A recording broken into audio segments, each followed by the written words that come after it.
It is important when you pick exercises to do that you're not just doing them for the sake of doing them. You want to look at your risk reward. So risk for injury, how high is that risk? And then, is that risk worth what you're going to get out of them? In most cases, for the average person, it's not. We don't want to get injured while we're training or even have risk of injury. And one exercise that is common in gyms is the barbell or dumbbell or easy bar upright row. And when you look at the mechanics of that exercise and the way people normally do it, it's putting you at high risk for things like shoulder impingement or other shoulder issues. And I'll explain why. And I'll also explain to you why doing it with a resistance band can allow you to do it safely and effectively. So if I take a barbell and we're just using a bar without any weights or anything, and we do the conventional upright row, hands close together, and like I said, sometimes people do it with an easy bar as well, but if I'm coming up under my chin, leading with my elbows, controlling back down, that's more or less what it would look like in a conventional setting.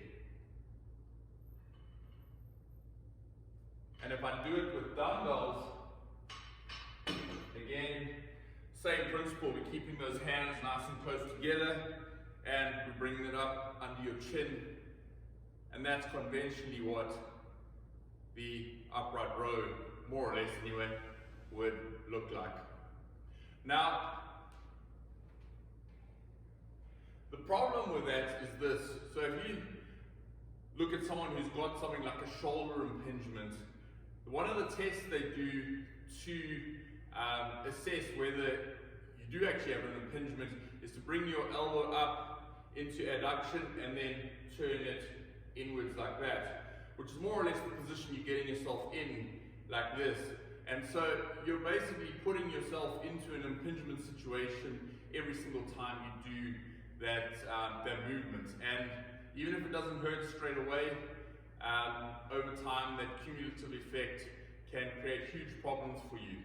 Now, with a resistance band, we can do the same sort of movements but make a little adjustment which makes it a lot safer and a lot more effective. So you step into the resistance band like this, start with our hands nice and close together. I like to have my thumbs more or less touching. Then from here we're going to pull up like we're zipping up a jacket.